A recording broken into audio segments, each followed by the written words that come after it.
atas perbukitan kecil yang mengelilingi desa Wonoasri, sebuah desa di lereng timur Gunung Lawu. Cahaya jingga matahari terpantul di atas permukaan air telaga yang tenang, menimbulkan kilau keemasan seperti kaca bening. Di sanalah seorang pemuda bernama Yuda berumur 22 tahun tengah duduk di pinggir batu besar sambil menggenggam joran pancing bambu kesayangannya. Yuda dikenal sebagai anak muda yang rajin dan pemberani. Setiap sore ia sering pergi memancing di sungai kecil di belakang desanya. Namun hari itu, langkah kakinya membawanya lebih jauh, melewati batas yang tak pernah disentuh warga desa. Ia mengikuti suara gemericik air dan burung hutan, hingga akhirnya tiba di Telaga Watu Pitu, tempat yang oleh para tetua desa dilarang keras untuk dikunjungi, apalagi dijadikan tempat memancing. Ah, masa cuma telaga begini saja dibilang angker, gumam Yuda sambil menancapkan pancingnya ke tanah. Ia memang pernah mendengar dari Mbah Raga, tetua desa yang sering memperingatkan para pemuda agar tidak mendekat ke telaga itu. Katanya ada penunggu jahat di sana yang pernah menyeret manusia ke dasar air lalu tak pernah kembali. Namun Yuda hanya menertawakannya. Ia menganggap semua itu cuma dongeng untuk menakuti anak-anak. Air telaga tampak begitu jernih. Di dasarnya tampak ikan-ikan berwarna keperakan berenang dengan bebas. Angin bertiup lembut, menimbulkan riak kecil di permukaan air. Yuda merasa tempat itu sangat indah. Bahkan terlalu indah untuk disebut angker. Namun saat matahari mulai turun, suasana perlahan berubah. Suara jangkrik yang biasanya riuh tiba-tiba lenyap. Angin yang semula lembut kini terasa dingin menusuk. Bulir-bulir embun mulai terbentuk di rumput padang sekitar telaga. Padahal malam belum sepenuhnya tiba.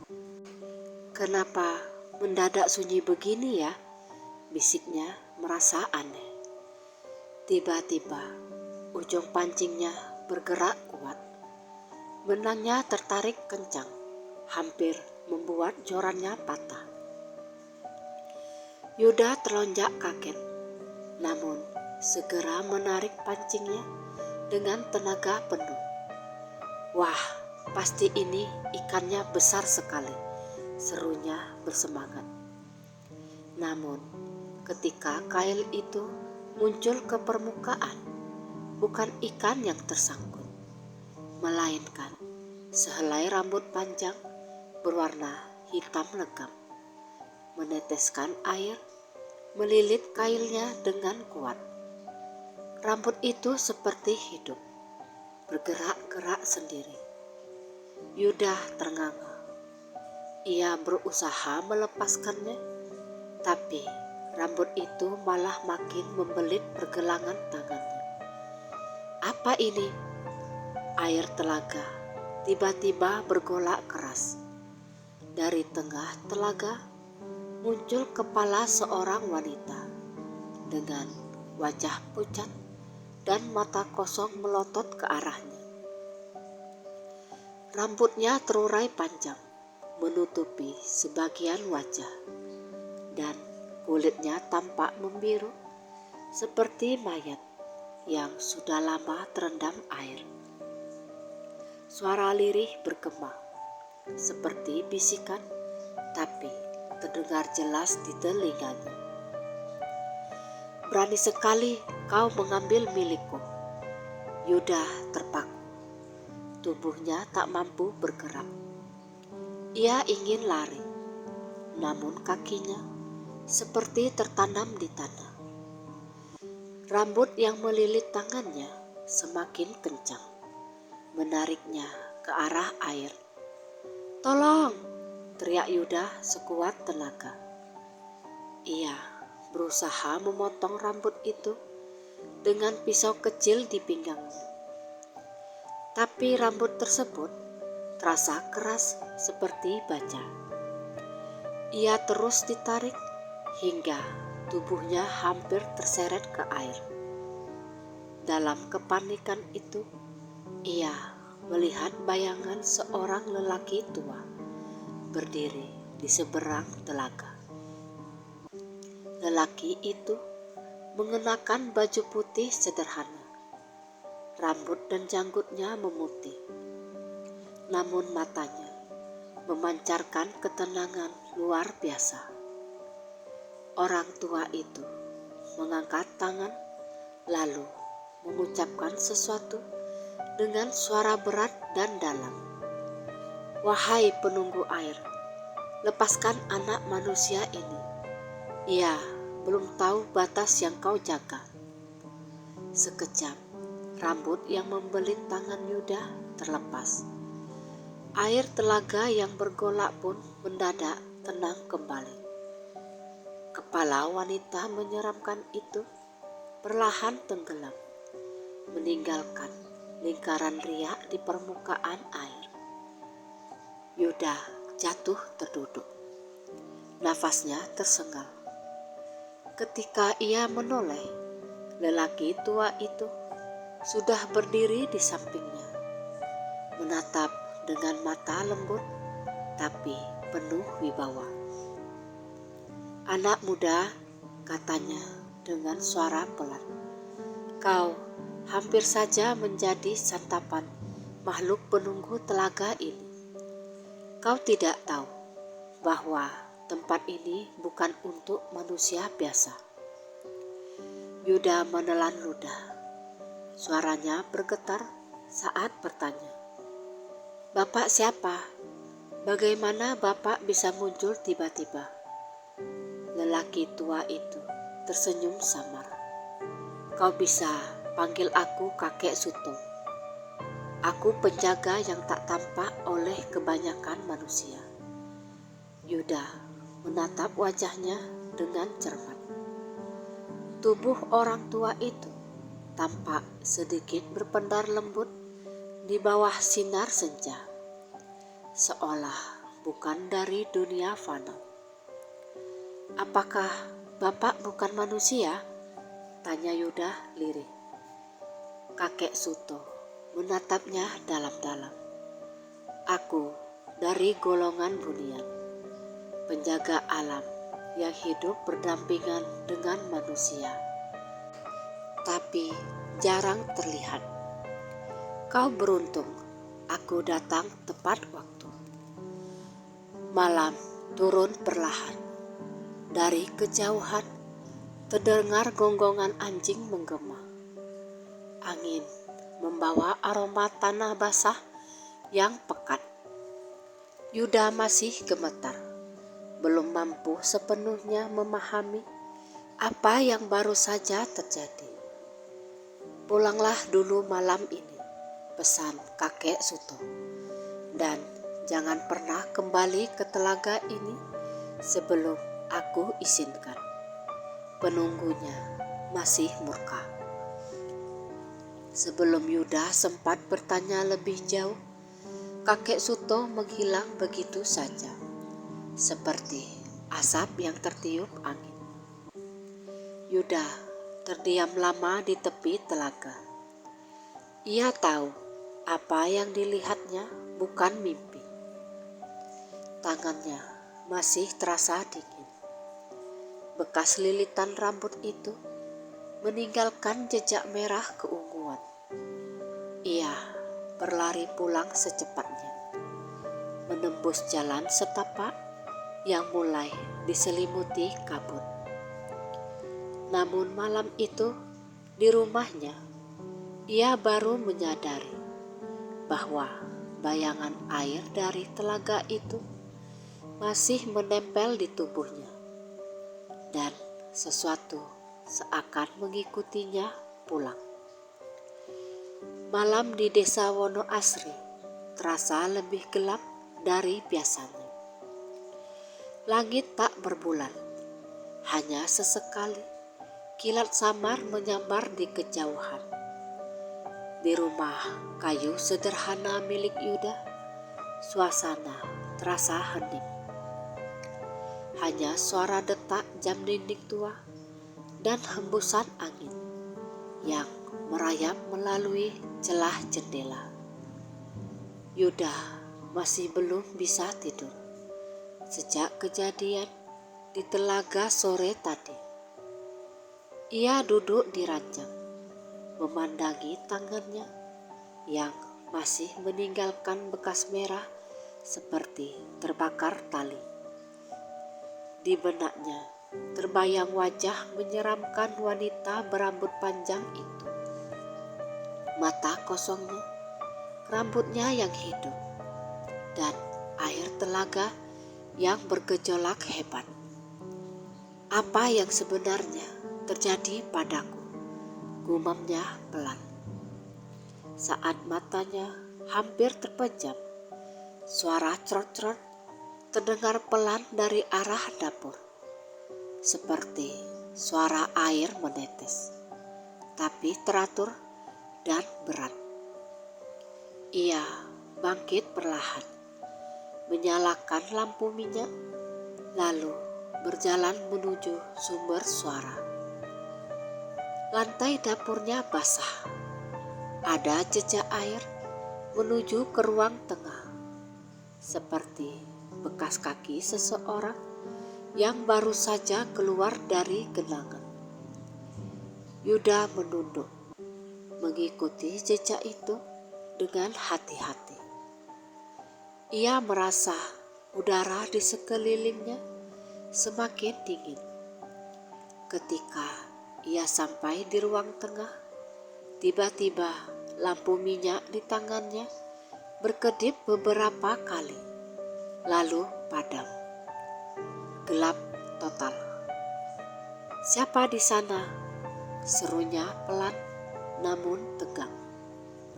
Tak ada jawaban, hanya angin berhembus dingin menusuk tulang. Tapi dari dalam kegelapan terdengar suara lirih perempuan menangis. Suara itu lembut, tapi menyayat hati, seperti berasal dari dasar sumur. "Kau sudah mengambil milikku." Yuda tersentak. Ia mengenali suara itu, suara dari telaga. "Kau belum boleh kembali hidup tenang." Mendadak sesuatu menyentuh bahunya dari belakang. Dingin, basah, dan berat. Ia spontan menoleh, dan di sana berdiri sosok perempuan berambut panjang menutupi wajahnya. Tubuhnya basah kuyup, meneteskan air ke lantai, dan matanya kosong memancarkan cahaya kehijauan. Yuda berteriak, melompat mundur, tapi sosok itu bergerak mendekat tanpa suara. "Kau telah melanggar batas kami. Darahmu harus menjadi tebusannya." Namun, sebelum sosok itu sempat menyentuhnya, terdengar suara petir keras menyambar di luar rumah, diikuti oleh kilatan cahaya putih yang menyilaukan. Sosok perempuan itu lenyap seketika, digantikan hawa hangat yang menenangkan. Dari arah pintu, tampak sosok kakek Suto berdiri. Tubuhnya bercahaya lembut, seperti sinar bulan. "Aku sudah bilang padamu untuk tidak kembali ke sana, anak muda," katanya tegas namun tak marah. Yuda tertegun, napasnya masih terengah. "Makhluk itu, kek, dia mengikuti saya sampai ke rumah. Kenapa dia marah? Saya tidak ada maksud jahat." Kakek Suto mengangguk pelan, lalu duduk di kursi kayu dekat dinding. "Makhluk yang kau lihat tadi bukan manusia. Ia disebut Nyai Telaga Watu Pitu, roh penjaga air yang dulunya seorang perempuan yang tenggelam karena kutukan." "Kutukan?" Yuda menelan ludah. "Siapa yang mengutuknya, kek?" Kakek Suto memandang jauh seperti menembus dinding waktu. "Ratusan tahun lalu, di telaga itu pernah hidup seorang bangsawan muda yang sombong. Ia menolak cinta seorang perempuan desa dan mempermalukannya di depan banyak orang. Perempuan itu dalam kesedihan mengutuk dirinya sendiri, lalu menjeburkan diri ke telaga itu. Tapi kutukannya berbalik. Roh jahat datang menempati tubuhnya dan menjadikannya penjaga air yang tak pernah damai." Yuda mendengarkan dengan seksama. Bulu kuduknya berdiri. "Lalu apa hubungannya dengan saya, kek? Saya kan cuman mancing di sana." "Telaganya terikat oleh perjanjian kuno," jawab kakek Suto. "Setiap kali seseorang melanggar batas dan menyentuh air tanpa izin, roh itu menganggapnya menodai wilayahnya. Kau telah melanggar batas itu dan dia menuntut balas. Lalu apa yang harus saya lakukan?" tanya Yuda putus asa. Kakek Suto menatapnya lembut. "Kau tidak bisa melawannya dengan kekuatan manusia, tapi aku bisa membantumu. Hanya saja ada syaratnya." "Syarat apa, kek?" "Kau harus ikut aku ke dunia kami, dunia Bunian, setidaknya untuk 1 malam. Di sana kau akan diberi perlindungan dan pemahaman agar roh jahat itu tak bisa lagi menuntut jiwamu." Yuda terdiam lama.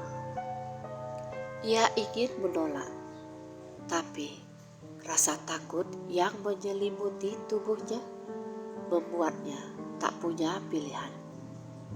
"Baik, kek, saya ikut, asal saya bisa bebas dari gangguan itu." Kakek Suto tersenyum bijak. "Persiapkan dirimu. Tengah malam nanti aku akan menjemputmu. Jangan keluar rumah sampai aku datang." Setelah berkata demikian, tubuh kakek Suto berangsur memudar, meninggalkan aroma wangi melati dan bayangan cahaya putih yang perlahan hilang di udara. Malam itu, Yuda duduk di tepi ranjang, menunggu kakek Suto. Setiap detik terasa panjang. Di luar, angin semakin kencang, menggoyang dedaunan pohon mangga di halaman rumah. Tepat ketika jam dinding berdentang 12 kali. Udara di dalam rumah bergetar lembut. Dan dari pintu muncul cahaya biru kehijauan yang perlahan membentuk sosok kakek Suto kembali. Ayo Yuda, waktunya kita berangkat. Tanpa ragu, Yuda melangkah mengikuti kakek itu keluar dari rumah. Begitu ia melewati pintu, dunia di sekelilingnya tiba-tiba berubah. Gelap malam digantikan cahaya hamparan kehijauan. Seperti lembah di bawah laut, tapi tanpa air. Suara gemericik air terdengar lembut di kejauhan. Dan aroma hutan segar menyeruak ke hidungnya. Di depan matanya terbentang sebuah desa bunian yang indah. Rumah-rumah kecil bercahaya, pepohonan berkilau, dan sungai bening yang memantulkan cahaya rembulan. Selamat datang di tempat kami Yuda, ujar kakek Suto sambil tersenyum. Inilah dunia bunian penjaga tanah ini. Yuda menatap sekeliling dengan mata membelalak antara kagum dan takut. Ia tak menyangka di balik dunia manusia ada tempat seindah dan misterius seperti ini. Namun di dalam hatinya ia tahu perjalanan barunya baru saja dimulai, dan roh dari telaga terlarang itu belum sepenuhnya berhenti mengejarnya. Begitu langkah Yuda menjejak tanah di dunia bunian, hawa sejuk lembut langsung menyambutnya. Udara di sana beraroma dedaunan basah dan wangi bunga hutan. Segalanya terlihat berpendar lembut. Pohon, rumput, bahkan batu-batu kecil di jalan setapak yang ia lalui. Di langit, cahaya berwarna kehijauan menari seperti aurora. Suasananya begitu damai, hingga Yuda sempat lupa bahwa ia datang ke tempat itu karena dikejar makhluk jahat. Kakek Suto berjalan di depan. Langkahnya ringan, seolah tak menyentuh tanah. Tempat ini disebut Desa Lembah Wening, katanya pelan. Hanya manusia terpilih yang bisa melihatnya. Kau diberi izin datang karena masih punya niat baik dan hati yang bersih. Yuda menatap sekeliling. Di kejauhan tampak para makhluk bunian, lelaki dan perempuan berpakaian seperti zaman dahulu, berjalan tanpa suara. Wajah mereka ramah, tapi di balik matanya terpancar sinar yang berbeda dari manusia. Ada yang membawa kendi berisi air bercahaya. Ada pula yang mengancam daun-daunan sambil tersenyum kecil padanya. Aku benar-benar tidak sedang mimpi kan, Kek? Tanya Yuda perlahan. Kakek Suto menoleh dan tersenyum. Tidak, anak muda. Dunia kami nyata.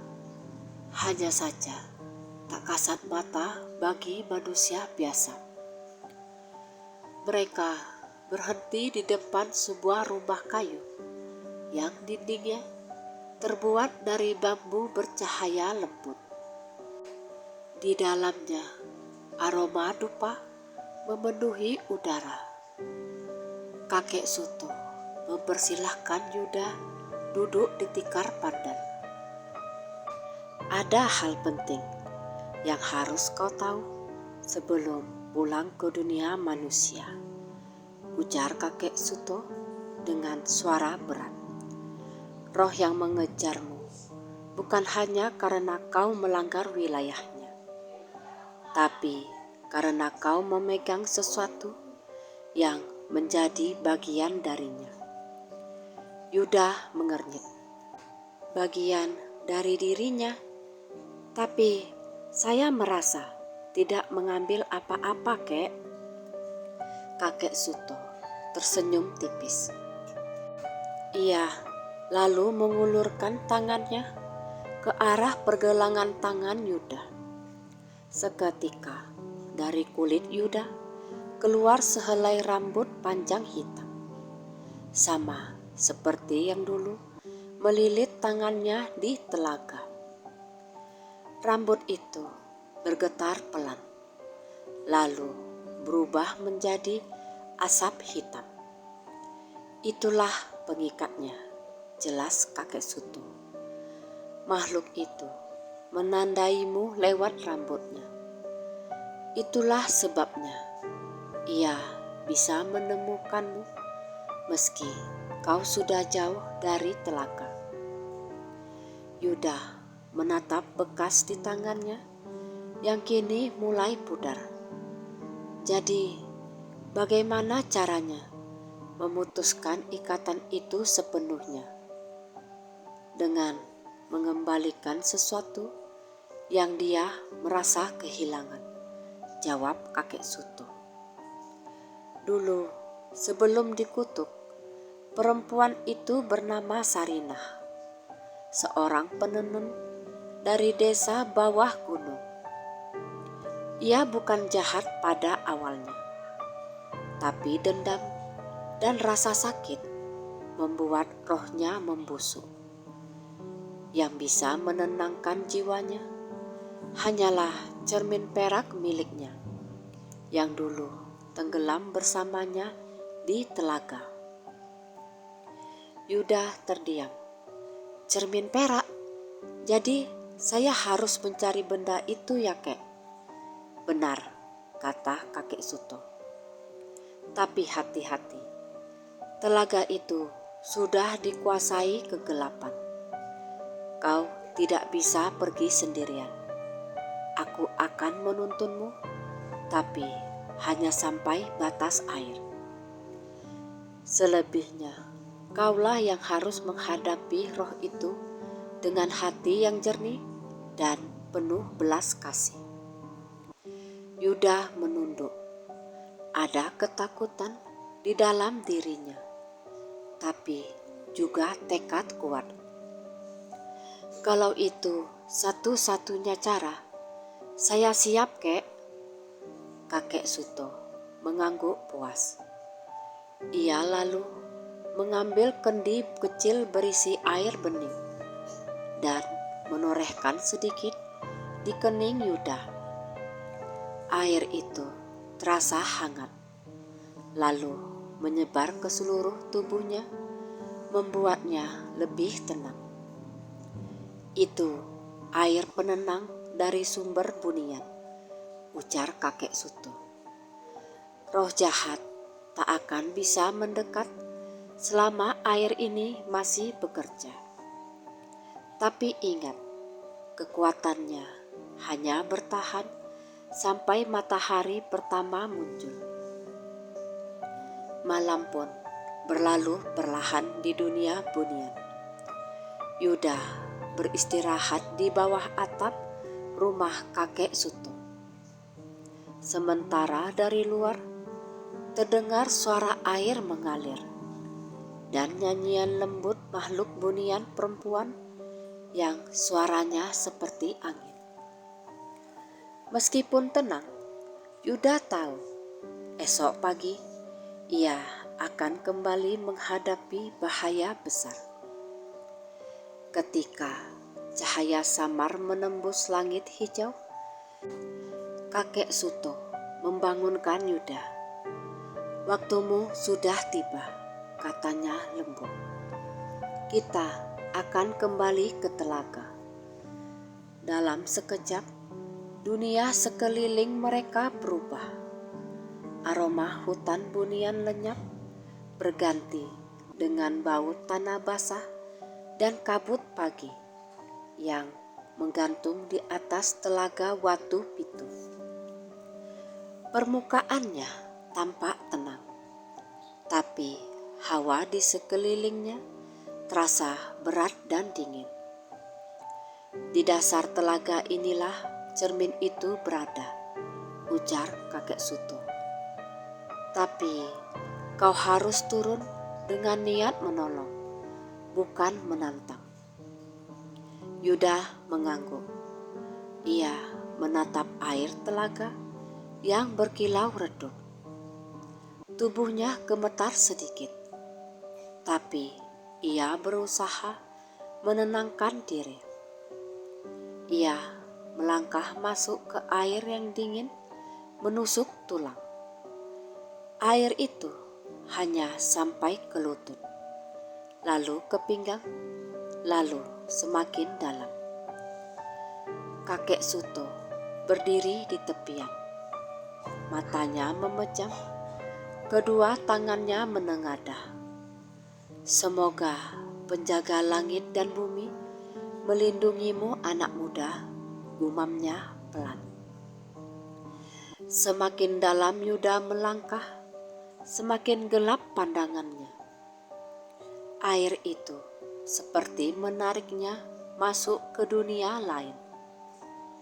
Tiba-tiba ia tak lagi bisa menginjak dasar. Ia tenggelam ke dalam air yang dingin dan pekat. Namun anehnya, ia bisa bernafas di dalam sana. Cahaya kehijauan menyinari sekitar, memperlihatkan dasar telaga yang dipenuhi batu-batu berlumut dan akar pohon besar. Di tengahnya ada sesuatu yang berkilau, cermin perak yang separuh tertanam di dalam lumpur. Ketika Yuda mendekat, suara lirih kembali terdengar. Kau datang untuk mengambil milikku lagi kan, hai manusia? Dari kegelapan air muncul sosok Nyai Telaga Watu Pitu. Rambutnya berombak di dalam air. Matanya bersinar hijau menyala. Ia tampak lebih menyeramkan dari sebelumnya. Namun kini suaranya terdengar bukan hanya marah, melainkan juga penuh kesedihan. Yuda menatapnya tanpa mundur. Saya datang bukan untuk mengambil, tapi untuk mengembalikan apa yang menjadi milikmu. Roh perempuan itu berhenti bergerak, menatapnya curiga. Mengembalikan? Yuda berlutut di dasar air, memegang cermin perak itu dengan kedua tangannya. Ini milikmu bukan? Aku hanya ingin kau tenang. Maafkan kalau aku sudah melanggar batasmu. Saat cermin itu disentuh, cahaya putih meledak dari permukaannya. Wajah Nyai Telaga berubah. Dari sosok menyeramkan, ia perlahan menjadi seperti perempuan muda biasa, berpakaian sederhana, matanya menatap lembut, namun penuh air mata. Sudah lama sekali aku menunggu seseorang berkata begitu, bisiknya lirih. Ia mendekat, menyentuh bahu Yuda. Terima kasih anak manusia, kau telah memutuskan rantai dendamku. Kini aku bisa pergi dengan tenang. Tubuhnya mulai memudar, menjadi cahaya putih yang berputar di sekitar Yuda. Kemudian melesat ke langit air dan lenyap. Di dasar telaga hanya tersisa cermin perak yang kini retak menjadi dua bagian dan berubah menjadi pasir keperakan. Yuda menatap kosong ke arah tempat roh itu menghilang. Di sekelilingnya, air telaga kini jernih dan tenang, bahkan terasa hangat. Namun dari kejauhan, ia mendengar suara kakek Suto yang samar-samar memanggil, "Yuda, waktumu di sini hampir habis. Cepatlah kembali ke permukaan." Dengan tenaga terakhirnya, Yuda berenang ke atas. Cahaya di permukaan semakin terang. Dan ketika ia keluar dari air, pagi telah tiba. Sinarnya hangat menyinari desa Wonoasri. Ketika Yuda naik ke permukaan air, sinar matahari pagi memantul lembut di wajahnya. Ia terengah, tapi merasakan sesuatu yang berbeda, yaitu air telaga yang dulu terasa dingin, kini justru hangat dan menenangkan. Kabut tipis perlahan naik dari permukaan, seperti tirai halus yang menyingkap pemandangan baru. Telaga itu kini tampak jernih berkilau seperti kristal. Di tepian, kakek Suto sudah menunggu dengan senyum tenang. "Selamat Yuda, kau sudah melakukan apa yang manusia lain tak pernah berani lakukan." Yuda naik ke daratan. Tubuhnya lelah, tapi hatinya terasa ringan. "Apakah roh itu sudah pergi, Kek?" Kakek Suto mengangguk pelan. "Sudah. Ia telah diterima kembali oleh alamnya. Sekarang telaga ini bersih dari dendam. Tapi ingatlah Yuda, setiap tempat yang dijaga alam punya batas dan aturan. Jangan lagi melanggar, meski niatmu sekedar ingin tahu." Yuda menunduk hormat. "Saya menyesal, Kek. Saya benar-benar tak tahu tempat itu suci bagi makhluk lain. Kalau bukan karena kakek, saya mungkin sudah mati ditelan air." Kakek Suto tersenyum bijak. "Tidak ada kebetulan dalam takdir anak muda. Kau datang ke telaga itu bukan hanya karena keinginanmu memancing, tapi karena alam telah memilihmu untuk menuntaskan luka lama yang tertinggal di sini." Yuda terdiam. Ia menatap air yang kini berkilau tenang. Dalam hatinya muncul perasaan syukur yang mendalam. Hari-hari berikutnya, Yuda menjalani hidup dengan cara berbeda. Ia jarang berbicara tentang pengalamannya, bahkan pada teman-temannya di desa.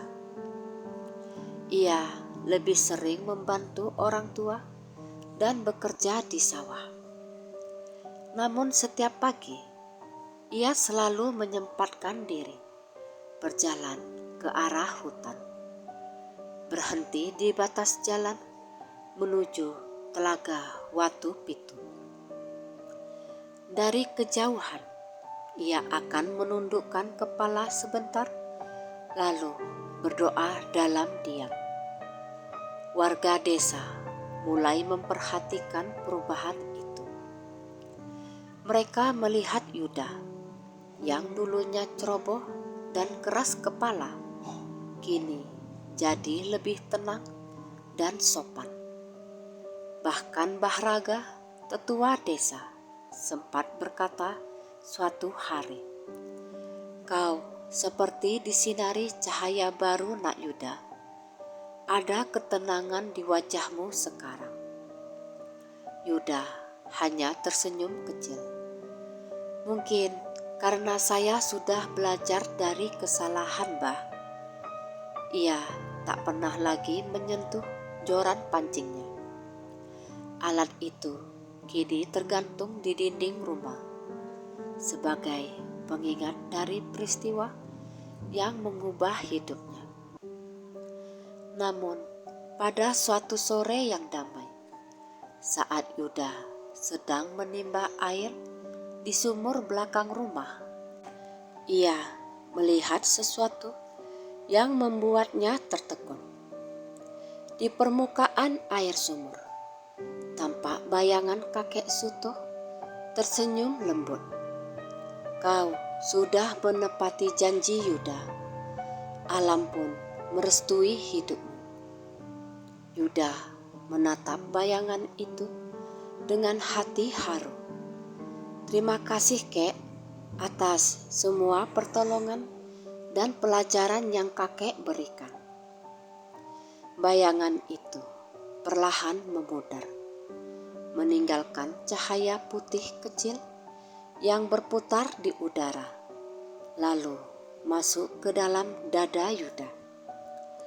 Seketika tubuhnya terasa hangat, seperti disentuh berkat yang tulus.